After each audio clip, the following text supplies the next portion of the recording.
अस्सलाम वालेकुम, welcome to another episode of 73.96. मैं पापा जानी और वो my name is Maryam and you are watching and listening to our podcast show. अस्सलाम वालेकुम पापा, वालेकुम अस्सलाम. कैसे हो? अल्हम्दुलिल्लाह. विल चल रही है कि स्किल चल रही है? पाकिस्तान इंडिया का जो मैच हुआ है ना, हाँ. उसने मेरी उस एपिसोड का जो पॉइंट था उसको वैलिड कर दिया है, इंडोर्स कर दिया है कि पाकिस्तान की विल नहीं थी, स्किल तो बहुत थी. शहीन शाह है, शहीन शाह अफरीदी है, अफरीदी, हाँ.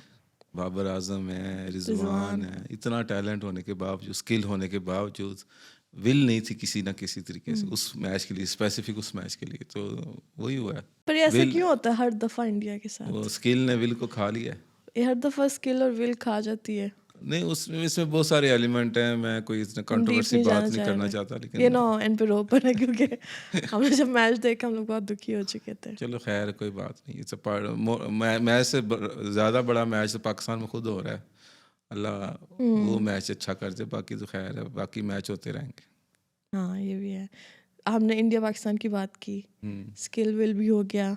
आज का जो टॉपिक मैंने सोचा थोड़ा हम लोग काफ़ी स्ट्रॉन्ग टॉपिक लेके आए.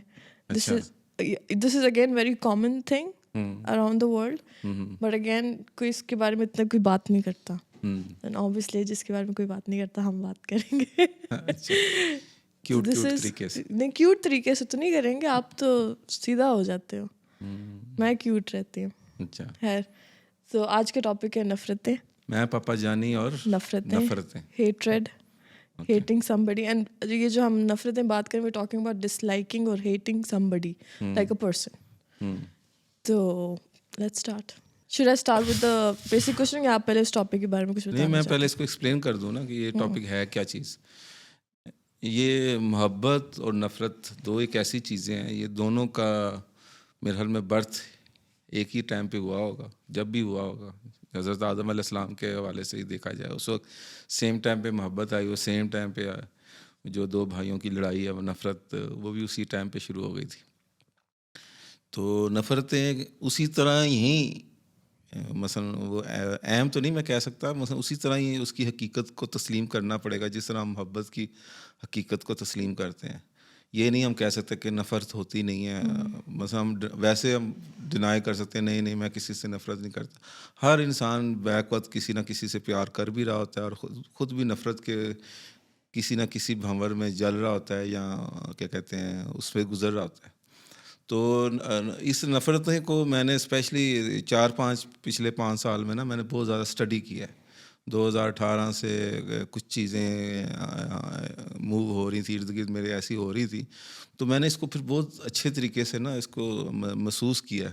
इससे पहले मुझे इस चीज़ का इतना ज़्यादा पता नहीं था. मैं चीज़ें मैं सीखता हूँ या समझ में आती हैं, वो मुझे उसी वक्त आती हैं जब वो मेरे पास से गुजर के जाती हैं.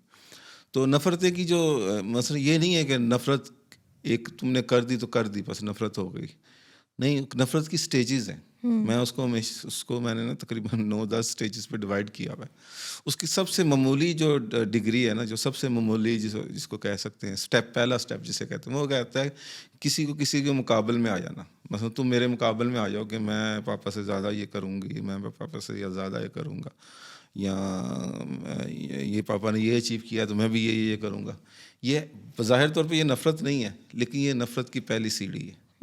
कोई भी बहन भाई या कोई भी रिश्तेदार या कोई भी दोस्त कोई भी मुल्क आपस में, इंडिया पाकिस्तान जिस तरह एक दूसरे के हवाले से जो बातें करते हैं, या कोई भी एक मज़हब के हवाले से या कुछ भी, जब आप एक दूसरे के मुकाबले में आ जाते हैं ना, वो नफ़रत की पहली जो बूंद है ना, पहला कतरा वो कतरा है.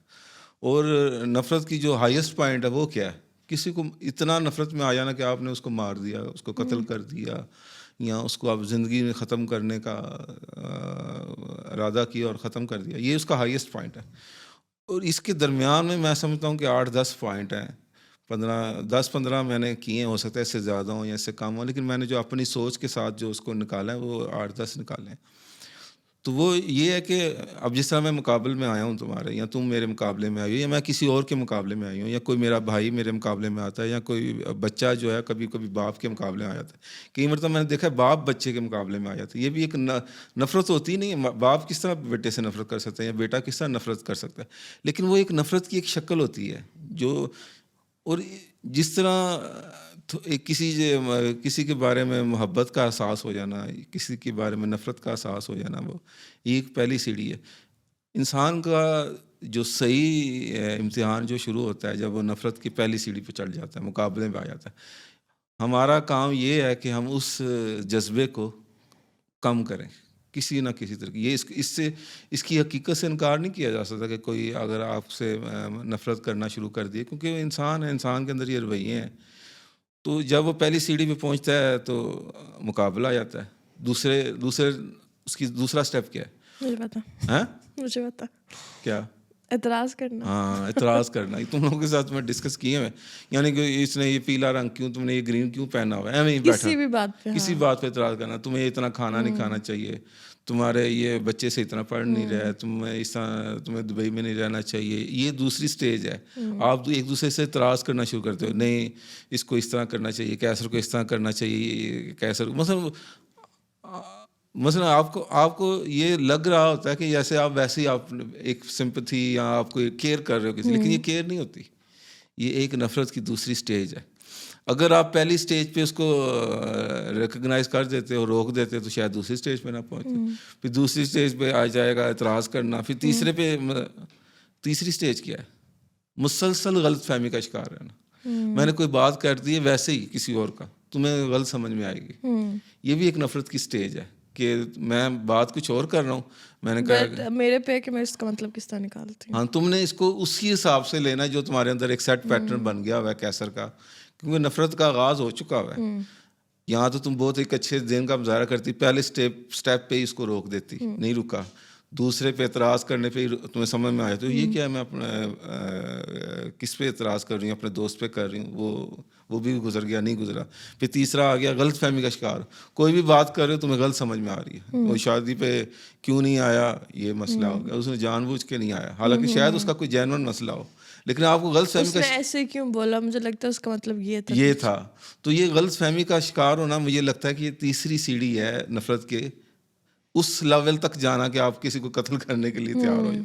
उसके बाद है गिले शिकवे करना, ਤੁਹਾਨੂੰ इंज करना चाहिए सी, ਤੁਹਾਨੂੰ इंज नहीं तुसा कीता, तुसी तो आपको ये मेरे दोस्त को ये करना चाहिए था, पाकिस्तान को ऐसे करना चाहिए था, इंडिया को ऐसे करना चाहिए था, फलाने को ऐसा करना चाहिए था। ये गिले शिकवे शुरू हो जाते हैं। ये भी एक नफ़रत की चौथी मैं सीढ़ी समझता हूँ इसको, कि अगर आप तीसरी पर रुक गए होते ये चौथी ना आती, दूसरी पर रुक गए होते तीसरी ना आती, पहली पर रुक गए होते दूसरी ना आती। तो ये आप क्योंकि आप अपने नफ़रत को रोक नहीं पा रहे, वो दिन पर दिन बढ़ती जा रही है, तो वो इस हद तक पहुंच जाती है कि आप गिले शिकवे करने शुरू कर देते हो कि एक दूसरे के साथ। उसके बाद आपका क्या होता है, उसके बाद अगली स्टेज है आप मुखालिफ ग्रुप का हिस्सा बन जाते हो। कि मसलन जो मुखालिफ ग्रुप है ना, मसलन मेरे ज़ाहिर है मेरे भी कई मुखालिफ ग्रुप होंगे रिश्तेदारों में। जब भी मैं किसी एक दोस्त ऐसा है जो मैं देखूंगा कि जो मेरा दोस्त है, लेकिन जब भी मुझे कोई पत्थर लगेगा पीछे से, मैं देखूंगा वो मेरे दोस्त ने मारा, तो वो मैं दोस्त देखूंगा तो वो दोस्त दुश्मनों के साथ बैठा होगा। तो ये मेरे लिए एक क्लॉक वो अलार्म है कि ये बंदा जो है तो मेरे साथ का, लेकिन जब भी मैं इसे देखता हूँ तो ये बैठा उन लोगों के साथ होता है जो मेरा मुखालिफ ग्रुप है। ये भी एक नफ़रत की निशानी है, क्योंकि उसको तो आपके ख़िलाफ़ बातें करनी होती हैं, वो आपके ख़िलाफ़ बातें कर नहीं पा रहा होता आपके दोस्त में, फिर वो एक ऐसी जगह ढूंढता है जहाँ में वो अपना जो गुबार है वो दिल का निकालना चाहता है। तो ये एक जो क्लब बन जाती है ना चीज़ें, तो ये भी अच्छा होता है, ये सब मुझे पहले बताता तो स्पेसिफिक ये वाली स्टेज। फिर इससे भी अगर कई लोग, मैं तो कहता हूँ अगर यहाँ तक भी पहुँच गए, रुक जाओ यहाँ पे और वापस कर लो, रिश्ते बचा लो, चीज़ें सेव कर लो, दोस्ती, रिश्तेदारी, बहन भाई, क्या कहते हैं, पड़ोसी। इंडिया के साथ भी मैं इंडिया के साथ हमेशा दोस्ती के हक़ में हूँ। पड़ोसी हैं हमारे, हम उनके साथ उस तरह नहीं बिगाड़ सकते। इवन अपने इर्द गिर्द के आप पड़ोसी चेंज नहीं कर सकते, आप दोस्त चेंज कर सकते हो, पड़ोसी नहीं चेंज कर सकते। तो इसी तरह नफ़रत को आपने बचाना है, कम से कम जो है उसको पानी देना है ताकि वो बढ़े। कई लोग इधर भी नहीं बाज आते, जो मसलन वो भी स्टेज क्रॉस कर गया, उसके बाद वो आ जाते हैं साजिशें करना कि किसी तरीके से मैं कोशिश करूं या सोचूं कि इस बंदे की जो है ना, जो क्या कहते हैं वो डाउन हो, इज़्ज़त डाउन हो, किसी तरीके से ये फेल हो, किसी तरीके से इसकी बेइज्जती हो, किसी तरीके खुद से ये चाहना, हैं खुद से ये चाहना कैसा हो। चाहने के बाद उसकी एक्टिविटी करना कुछ, मसलन कुछ आपने कोई मसलन तो आपने चाहा है कि उसकी शादी पे फलाने में खाना कम पड़ जाए, तो आपने जानबूझ के कोई एक ऐसी चालाकी की है जिसकी वजह से कुछ चीज़ ऐसी नज़र आई है और आपने कहा कि साजिशें करनी शुरू कर दी। बेसिकली उस बंदे की या बंदी की इंसल्ट होए। हाँ, मतलब तुम्हारा कपड़ा है, तुम्हारे कपड़ों से कोई चल रहा है, एक लड़की आई है पास से गुजरी, उसने कॉफ़ी फेंक दी उसके ऊपर। ये साजिश, यानी साजिश को इस हद तक आ गई है कि वो उसने एक्ट कर दिया उसमें। ये स्टेज के मतलब ये स्टेज बढ़ती जा रही है, तुम रुक नहीं रही। अब तुम अगर तुम अब भी नहीं बाज आ रही और नफरत बढ़ती जा रही है, नफरत को आप पानी देते जा रहे हो, ये करते जा रहे हो, फिर हम मनफी हथकंडों में आ जाते हैं। मतलब जादू कर दिया, टूना कर दिया, कोई उसके लिए दुआ मांगनी शुरू कर दी कि या अल्लाह है कि इनू ही सब कुछ दिता जाता है, मेरे बारे से कुछ नहीं किया जा रहा है, ये वो सब कुछ। यानी आप नफरत में रुक ही नहीं रहे, और जब आप रुक नहीं रहे तो आपने एंड पे पहुंच सकते हो आप। लिहाजा अपने आप को बचाओ, आप पहले पे रुक जाओ, मुकाबले पे रुक जाओ, दूसरे पे रुक जाओ, तीसरे पे रुक जाओ, चौथे पे। लेकिन जब आप नहीं रुक रहे तो ये चलते ही जाना है, इसने रुकना नहीं है। आपने खुद 1 मिनट के लिए रुकना है और सोचना कि यार ये मैं सही कर रहा हूँ, नहीं कर रहा तो मैंने इसको रुक जाना है। लेकिन अनफॉर्चुनेटली कुछ लोग नहीं बाज आते, वो नफरत। और हो सकता है कई मरतबा मैं भी यही चीज़ कर रहा हूँ किसी के साथ, मैं ये किसी को टारगेट करके बात नहीं कर रहा, कई मरतबा मैं भी किसी की नफरत कर रहा हूँ। लेकिन अगर मैं इस जज्बे को किसी जगह पे स्टॉप नहीं कर रहा तो ये बढ़ता जाएगा। उसके बाद जो अगली स्टेज आ जाती है लड़ाई झगड़ा करना, मतलब उससे भी काम नहीं चल रहा, साजिशें भी कर लें, मुखालिफ ग्रुप में बैठ गए, फिर आप लड़ाई झगड़े करते हो किसी न किसी बात पे। कोई भी एक बात का इशू बना लिया, हमें ये नहीं मिला तो वो नहीं मिला तो फलाना, ये वो लड़ाई झगड़ा आपने उससे कर दिया, तो सीरियस फाइट्स वगैरह होना शुरू हो गई। उसका नफरतें को स्टॉप नहीं लग रहा, तो इसलिए इसका मतलब है वो हर स्टेज क्रॉस करती जा रही है। उसके बाद आ जाएगा किसी को ज़ाती या माली नुकसान देना, किसी का पैसा ज़ाया कर देना, किसी बच्चे को ख़राब करने की कोशिश करना। मसलन सपोज़ मुझे कोई बंदा अच्छा नहीं लगता, मैं उसके बच्चे को ख़राब करने की कोशिश करूं, उसके पैसे को ज़ाया करने की कोशिश करूं, उसको फ्रॉड करने की कोशिश करूं, उसके क्या कहते हैं इज़्ज़त को नुकसान पहुंचाने की कोशिश करूं, उसकी जान को नुकसान पहुंचाने की कोशिश करूं, मसलन ये नहीं करूं। इस हद तक नफरत। अब फिर उसके बाद कई लोग इस पर भी नहीं बाज आते। ये अगली लास्ट 2 स्टेजेस हैं, ये बहुत ही ख़तरनाक हैं और इस पे बहुत कम लोग पहुंचते हैं, लेकिन पहुंच जाते हैं। फिर भी आप कहीं ना कहीं किसी के ख़ात्मे का सोच लेना, यानी आपको इस हद तक नहीं वो बर्दाश्त हो रहा कि आप सोचते हो कि मैं इसको मार ही ना दूँ, मेरे से नहीं बर्दाश्त हो रहा तो मैं इसको ये कर दूँ। और आखिरी स्टेज जो है कि आप वाकई उसके लिए कुछ ना कुछ कर देते हो या खुद। और नफरतें का एंड क्या होता है कि अगर आप कुछ कर देते हो तो आप भी फंस जाते हो, फिर ज़ाहिर है आपको कानून के दायरे में आना पड़ेगा, तो ये वो सब कुछ। तो मैं इस चीज़ से बिल्कुल इनकारी नहीं हूँ कि नफ़रत नहीं आती, आ जाती है। और स्पेशली ये आपके बहन भाइयों में, क्लोज़ दोस्त फ्रेंड सर्कल में आती है। तो मैं ये कहता हूँ कि अगर आप ये दावा करते हो कि हम आपके बहन भाई हैं, या आप मेरे बच्चे हो, या मैं आपका हम माँ बाप हैं, पेरेंट्स हैं, या मैं आपका दोस्त भी हूँ, जब आप ये दावा करते हो इस चीज़ का, तो आपने अपनी नफ़रत को क्यों फलने फूलने दिया? आप अपनी नफ़रत को फलने फूलने ना दो। मसलन ये इस चीज़ से मैं इनकार ही नहीं कर रहा कि नफ़रत आ नहीं सकती, आ सकती है, लेकिन आपने उसको अगले स्टेजों पे नहीं जाने देना, उसको रोक देना है, उससे जो है ना बाज आ जाना है। लेकिन अनफॉर्चुनेटली हम कई लोग रुक जाते हैं, दूसरी स्टेज पे रुक जाते हैं, कहीं तीसरी पे रुक जाते हैं, कहीं चौथी पे। कई लोग स्टॉप नहीं करते, वो चलते जाते हैं, वो फिर एंड जो है वो ख़तरनाक ही होता है। कई लोग रिश्ते तोड़ के बैठ जाते हैं, कई लोग जो हैं वो एक दूसरे को नुकसान पहुंचा के बैठ जाते हैं, कहीं ये है। तो मैं ये कहता हूँ कि नहीं, जैसे अब आपने सारी स्टेजेस बता दी हैं, तो आप जैसे आपने कहा दूसरी पे रुक जाओ, तीसरी पे रुक जाओ, हाउ डज समबडी स्टॉप? क्योंकि एक तो पहले खुद कैसे पता चले कि हम ये उस लेवल पे जा रहे हैं या ये उस तरफ को जा रही है बात, और दूसरा हाउ डज समबडी। पहले नंबर पे तो मैं ये बता रहा हूँ ना तुम्हें कि स्टेजेस हैं। अब मैं तुम्हें तो एक्सप्लेन भी कर दिया मैंने। अगर तुम्हें कहीं भी नज़र आए कि मैं हर बात इससे क्यों मुकाबला कर रहा हूँ, अगर मुझे नज़र आए ना, तो मुझे चाहिए कि मैं तुमसे थोड़ा सा अवॉइड करूँ। वैसे ही डिस्टेंस कर लो। डिस्टेंस कर लो। और मेरे ख्याल में नफ़रत का सबसे अच्छा, जब भी अगर आपके दिल में ये आए ना कि आपको इस बंदे को देख के गुस्सा चढ़ना शुरू हो जाता है, मैं इस बंदे को देखता हूँ तो मैं टेंशन में चला जाता हूँ, मैं उससे फासला रखो, उससे कम राब्ते कर लो, कम कनेक्शन रख लो, ताकि आप अपने आप को चैलेंज ना कर सको।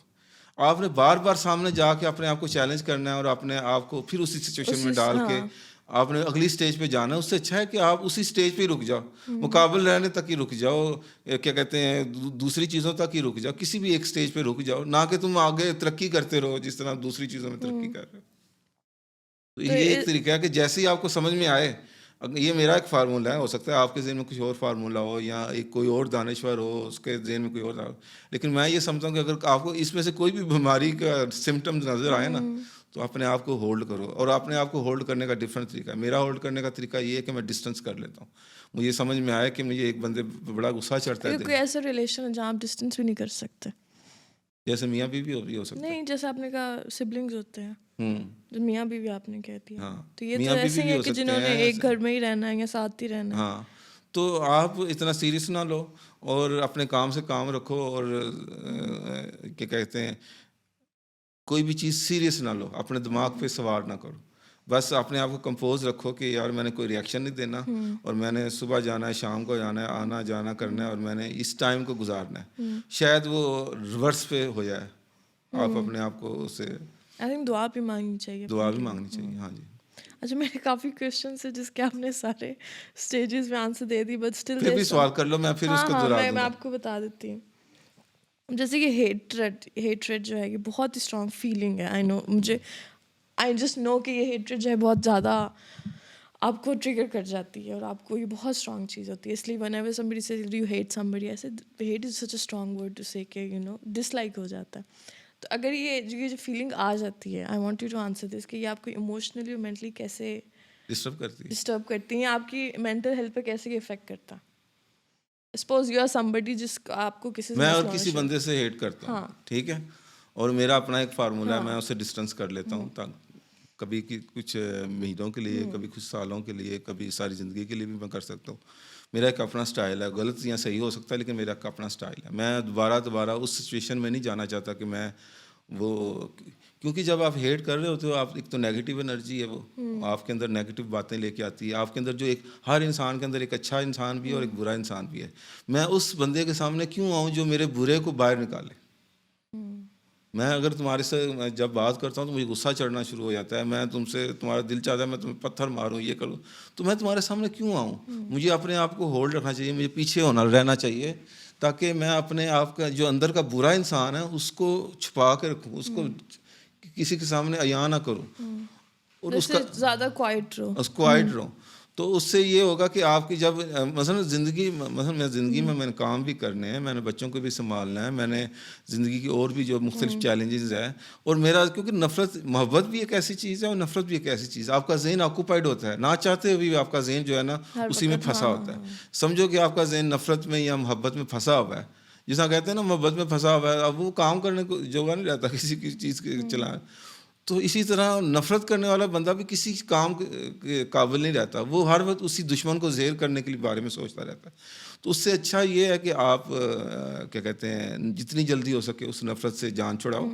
अगर आप जान नहीं छुड़ा पा रहे तो आप उससे डिस्टेंस कर लो, डिस्टेंस नहीं कर पा रहे तो आप अपने काम से काम रखो, कम बातों में मुलाकातें करो, कम चीज़ें करो। उससे ये होगा कि वो जज्बा कम उभरेगा, जब कम उभरेगा तो आप दूसरी चीज़ों पे ध्यान दे सकोगे और जो ज़िंदगी के रियल मकसद हैं उनको अचीव कर सकोगे। नफ़रत से ज़्यादा तो आपके बच्चे हैं, नफ़रत से ज़्यादा तो मेरे अपने जो कैरियर गोल्स हैं, जो मैंने काम करना है वो हैं।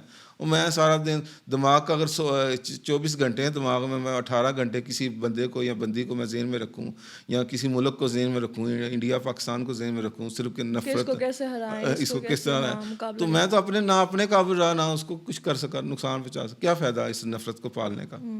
ये है।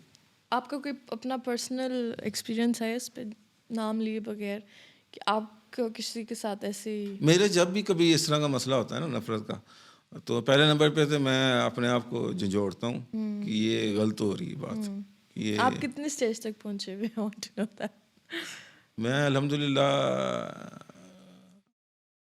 गिले शिकवे पे तो मैं नहीं आता, आई मुझे थिंक आप बहुत तीसरी तक दूसरी तीसरी पे मैं पहुंच जाता हूँ किसी आप ना रियलाइज किसी हो जाते हैं, देन यू स्टॉप. मुकाबल तो मैं कई मरतबा आ गया हूँ किसी ना किसी के आ गया हूँ, लेकिन मुझे एहसास हुआ है नहीं यार मेरा इससे मुकाबला बनता नहीं है, ये मेरे से छोटा है या मेरे से बड़ा है या मेरे से मेरे अदब का मुकाम है या मेरे लिए बच्चा है, ये मेरे फलाना है ढमकाना, तो मैं फ़ौरन आइडेंटिफाई उसी स्टेज पे हो जाता है. कई मरतबा होता है कि उससे आगे भी एक स्टेज चली जाती है, लेकिन मैं अल्हम्दुलिल्लाह इस चीज़ पे मैं हूँ कि मैं अपने आप को ना कंपोज कर लेता हूँ. आपको मैं अपने एक रियलाइज शेल हो में चला जाता है. जाता हूँ, तो मैं उस तक नहीं जाता. मैं मेरी सारे मेरे बारे में ये बुराई समझते हैं कि मैं डिस्टेंस कर लेता हूँ, लेकिन मेरे हाल में ये सबसे अच्छा रिप्लाई है. आप बदतमीजियाँ करो, आप लोगों के साथ गाली गलोच करो, आप लोगों के साथ को तुम ऐसे हो फलाना ढमकाना, खामोश हो जाना सबसे बेहतर हल होता है. हो सकता है आपको खुद समझ में आ जाए कि आप गलत थे या किसी और को समझ में आ जाए. और जैसे मैं आई बिलीव इन दिस के मैं भी कहीं ना कहीं चल रही हूँ, किसी स्टेज पे चल रही हूँ आजकल किसी के साथ, और मुझे रियलाइज भी हो रहा है, but I don't know how to stop this. पर मेरे लिए सबसे ज़्यादा पिछले टाइम में जब भी चीज़ होती है, एक तो मैं दुआ बहुत ज़्यादा करती हूँ अपने लिए, और मैं नमाज़ बहुत ज़्यादा पढ़ना शुरू करती हूँ, फिर उससे वो ऐसा ऐसा फीलिंग है, आपको रियलाइज़ हो जाता है कि मतलब जैसे आपने कहा कि इस बंदे से क्या फ़ायदा, मतलब क्या मुकाबला है आपका इस बंदे से, and you know you have so many other things to do in life, इसमें पड़े रहे तो फिर. तो I want you to, and I believe in कि आप जाके कम्युनिकेशन कर लो उस बंदे से. हाँ. हाँ कई मरतबा ऐसा भी होता है, मतलब आप रिश्तों को इतनी ज़्यादा वैल्यू देते हो या उस दोस्ती को इतनी ज़्यादा वैल्यू देते हो या एक मुल्की लेवल पे इतनी ज़्यादा, या कह छोड़ो यार सारी चीज़ें रखो, ये तो बड़े लोगों का, शायद मैं बड़ा बंदा नहीं हूँ, इस तरह अगर आप कर सकते हो तो कर लो. हाँ उसके लिए ये है कि सिर्फ आप ही की बात नहीं है, अगले बंदे का भी तो रिस्पांस चाहिए ना. अगले बंदे की भी ये पार्टनरशिप, ये एक ऐसी चीज़ नहीं है कि जो आप अकेले बैठ के कर सकते हो, अगले बंदे का भी रिस्पांस चाहिए आपको. अगर आपने सरेंडर किया है तो अगला बंदा भी तो सरेंडर करे, अगला बंदा भी तो साजिशें छोड़ दे. मेनी टाइम्स के आपकी तरफ से होता है, अगले बंदे को आइडिया भी नहीं होता कि ये हाँ मेरे साथ ही हो रहा है. ये तो एक ऐसी चीज़ है ना, एक जॉइंट वेंचर है, ये कोई एक बंदा तो कर ही नहीं सकता. मोहब्बत एक बंदा कर सकता है, यकतरफा प्यार की मोहब्बत तुम क्या जानते हो, ये दो बंदों में बिटती ही नहीं है. तो इसी तरह नफरत भी जो है वो यकतरफा नहीं हो सकती. उसके लिए भी ये आप अगर आप सरेंडर कर भी गए हो तो उस बंदे का भी तो आगे से रिस्पांस होना चाहिए ना, कि वो भी आगे से सरेंडर कर जाए और आप एक दूसरे को बर्दाश्त करना शुरू कर दो. और नफरत एक ऐसी चीज़ है, आप मेरे हाल में अल्लाह की जो बनाई हुई जो मखलूक है या अल्लाह के बनाए हुए जो असूल हैं, अल्लाह के बनाए हुए जो देन है लेन है, उससे आप एग्री नहीं कर रहे और उस वजह से आप नफरत करी जा रहे हो एक दूसरे से. और जैसे एक कम्युनिकेशन तरीका हो गया, एक आपका तरीका है डिस्टेंस रखना. डू यू ये थिंक तुम्हारा अगर कम्युनिकेशन वाला अगर कोई कर लेता है, पहले नंबर पे इस पे दो बंदों की इन्वॉल्वमेंट है. दो बंदे अगर दोनों राजी हैं इस बात पे, तो मैं एक बंदा राजी होने से नहीं काम चलेगा. अगर तुम राजी हो और अगला बंदा नहीं राजी, या अगला बंदा राजी हो तुम नहीं राजी, तो ये फार्मूला नहीं कर चलेगा. मेरा फार्मूला ये है कि मैं अपने तौर पे ये कर सकता हूँ, मैं अपने तौर पे डिस्टेंस रख सकता हूँ. सपोज आप डिस्टेंस कर रहे हो और अगला बंदा आपसे कम्युनिकेशन करना चाह रहा है, नहीं तो कितनी देर करेगा, कितनी नहीं देर कम्युनिकेशन करके जो भी कॉन्फ्लिक्ट्स हैं, जो भी मसले हैं, वो खत्म, हाँ सॉल्व करना चाह रहे हैं कि आज हाँ से. तो फिर मैं देखूंगा कि वो बंदा वाकई सीरियस है या वैसे ही टाइम पास कर रहा है या अगली गलती करने के लिए सोच रहा है, मुझे तो समझ में आ जाएगी. And do you think asking for forgiveness is a good option in this? हाँ अगर कभी आपको गलती का एहसास हो जाए या आपको कभी पता चल जाए, तो जिस तरह एक नफ़रत मोहब्बत एकदम नहीं होती, नफ़रत एकदम नहीं होती, इस तरह माफ़ी का भी आपके पैटर्न पता चल जाता है कि बंदा इस तरह ये जब आ रहा है तो ठीक आ रहा है. और मुझे समझ में आ जाती है अल्हम्दुलिल्लाह कि हमारा तो घर की चीज़ हुआ कहते मुझे सॉरी मत को. हाँ. मुझे और मुझे दिखाओगे वैसे भी you guys, सॉरी जो है हाँ. ना अच्छा नहीं लगता. मुझे तुम्हारे एक्शन से पता चल जाना चाहिए कि तुम्हें एहसास है इस चीज़ का कि तुमने गलत किया. ये तो मैंने अपने घर की बात है. एक टाइम पे ऐसे हुआ था कि आप हम तीनों को कोई डांट रहे थे और कोई चल रहा था, वो नहीं एक टाइम आता है कि आप डांटते जा रहे हो कंटिन्यूसली, और एकदम से आपने कहा मरियम से सीखो, ऐसे सही होते हैं, ऐसे सही होते हैं. और मैं ऐसे कि मैं तो सॉरी भी नहीं कहा पापा को, तो पापा मेरी साइड की क्यों बात कर रहे हैं. फिर वो ये आपने ऐसे से बताया कि एक्शन से पता चलना शुरू हो जाता है that you know somebody is action louder than words. हाँ दैट्स ट्रू. एक सॉरी बोलने से अच्छा है कि आपके एक्शन में वो तब्दीली आ जानी चाहिए. अब मुझे तुम कहो कि जी मैंने सॉरी बोल दिया है, मैं गलती पे नादम हूँ, और बाद में मुझे पता चले कि तुम वो हरकतें साइड लेफ्ट राइट पे सब कुछ कर रही हो और खबरें तो पहुँच ही जाती हैं सब कुछ, तो फिर तो फिर तो मुझे समझ में आ जाएगी ना कि ये बात दिल से नहीं उठी है, बस ऊपर ऊपर से ही है, बस फिलहाल डंग टपाऊ वाला काम है, तो वो नहीं। आज आपका हाई नोट क्या? पूरी एपिसोड ही हाई नोट थी ऑनेस्टली। मेरा हाई नोट यही है कि वैसे तो हाँ वाकई ये पूरी एपिसोड ही हाई नोट थी। सपोज कोई जो एपिसोड देख रहे हैं सुन रहे हैं उसको रियलाइज हो गया कि वो किसी स्टेज पे। मैं तो यही कहता हूँ कि नफरत जो है वो एक कुदरती जज्बा है, जिस तरह मोहब्बत नेचुरल जज्बा है, और ये इंसान को हो जाता है। लेकिन अच्छा इंसान वही है जो अपनी गलती को तस्लीम करे और अपने को आइडेंटिफाई करे, वो उसके क्या कहते हैं चीज़ को, और उसी उधर स्टॉप कर दे। वो स्टॉप करके अपने क्या कहते हैं एक बॉक्स में चला जाए। ज़रूरी नहीं कि मेरी तरह मेरा रवैया अख्तियार करे, लेकिन ज़रा थोड़ा डिस्टेंस रख ले और अपने आप मुहासबा करे, और उसके बाद सेल्फ डिस्कवरी करे और आगे ना बढ़े, अगली स्टेजों पे ना जाए। That can be very harmful. अब हर बंदा कत्ल भी नहीं करता, हर बंदा आखिरी स्टेज तक भी नहीं पहुंचता, लेकिन कहीं पहुंच भी जाते हैं, जाहिर है। आई थिंक कुछ जैसे आपकी जो हम स्टेजेस कोई रेफरेंस ले रहे हैं, जैसे 5वीं 6th स्टेज पे कोई स्टक है उस पे, जैसे कौन सी आप आई थिंक गिले शिकवे वाज द 6th। कई लोग होते हैं वो स्टक हो जाते हैं, जाहिर है वो एक तो रिश्ता भी होता है, प्यार मोहब्बत भी होता है, वो इसी बात पे रहते हैं, वो फिर गिले शिकवे सारी जिंदगी करते रहते हैं।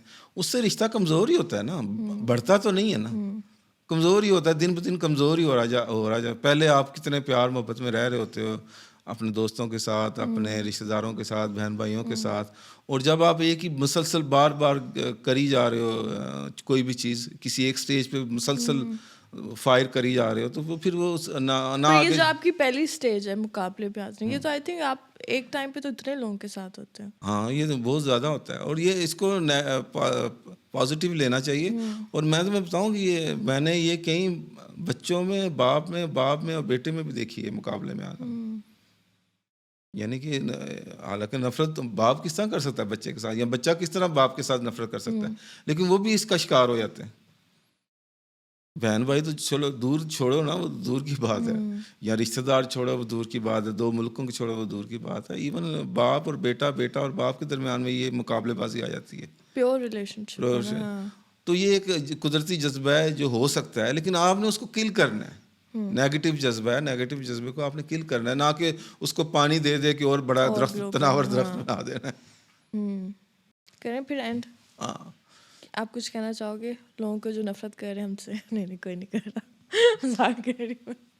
नहीं, क्या कहते हैं, ठीक है, अगर आप सपोज किसी से नफरत है तो उसको भी मैं तो कहता हूँ कि हर चीज़ जो है मेडल के तौर पे यूज़ करें। हाँ, मुझे शायद मैं कुछ नहीं सही कर सका या कुछ बेहतर नहीं हो सकी चीज़ें, बस ठीक है, इसी कैफियत में रहो, अपने नेगेटिव जज्बों को छोड़ो। अगर कोई बंदा अच्छा नहीं लग रहा, छोड़ दो उसको, अपने बच्चों पे तवज्जो दो, अपने दूसरे जो काज हैं, अपने मज़हब के हवाले से अपनी चीज़ें सही करो। दुनिया में ऑलरेडी कम मसले हैं जो हम इस पे भी बैठ जाएं लेके। दुनिया में इतना गम है। नहीं, ये तो मेरी पूरी अच्छा, मैंने शेर जो है ना आस्ता आस्ता कम कर दिए थे लिखने, वो इस वजह से नहीं कि मेरे शेर आते नहीं है मुझे, वो इसलिए मैंने कम कर दिए थे। अब 1000 बंदों को आप शेर सुनाओगे ना, तो उसमें से शायद 200 को समझ आए शेर। फिर मैं अगली स्टेज में आया था, मैं बातें लिखता था, जिस तरह मैंने ये नफरतें की एक पोस्ट लिखी हुई है। फिर मैं सोचा कि 1000 में से हो सकता है 50 बंदों को समझ में आए, मतलब 500 बंदों को समझ में आया ये जो बात लिखी हुई है, क्लियर लिखी हुई है। शेर ज़रा मार्फत में होता है। फिर उसकी तीसरी स्टेज आई, मैं बोल के समझा देता हूँ। पॉडकास्ट हर चीज़ की स्टेजेस हैं आपके पास। अब अगली स्टेज क्या है? चुप। आप कहते भी हो। फिर मैं एग्री हो गया, फिर मैं चन्ना मेरे आप मेरे जैसे लोग, हम लोग चुप नहीं हो सकते, ये हमारा मसला है। नहीं, मैं हो सकता हूँ, मैं नहीं, लेकिन मैं अपना कोई और रास्ता निकाल लेता हूँ। बंद, इसको खत्म करो इसी एपिसोड पे। ऐसे हम तो अपने दुख ही लेके बैठ गए हैं ना। Anyways, thank you so much for watching guys. अगर आपको लगता है कि आप किसी भी स्टेज पे हैं, मैं भी हूँ, don't worry guys, it's not बहुत नॉर्मल सी चीज़ है। आई एम श्योर पापा भी किसी न किसी से चल रहे होंगे, बट मैं आई एक्सेप्ट दैट कि आई एम। तो सेल्फ ज़रा क्या कहते हैं उसको, अपना आप सेल्फ डिस्कवरी, सेल्फ डिस्कवरी करें, चेक करें कि भाई क्या हो रहा है, क्यों हम ऐसे कर रहे हैं, और keep giving us the love that you guys always do. थोड़े सब्सक्राइबर ज़्यादा बढ़ जाए हमारे, will like that. Thank you so मैं मच. एक और बात कहता हूँ, ओह आखिरी- गॉड, एक और हाई नोट. मैं इस- जल्दी जल्दी बोले. मैं अगर तुम्हारे से मुकाबला करता हूँ, तुम्हारे ताकत है 4 और मेरी ताकत है 2, मैं तुम्हें 2 पे लाने की कोशिश कर रहा हूँ. उससे अच्छा नहीं कि मैं 4 और 2 मिल के 6 की ताकत हो जाए, हम दोनों मिलकर दुनिया से लड़ें. जो हम कर रहे हैं. Thank you high so note. Much. Allah Hafiz. Allah Hafiz.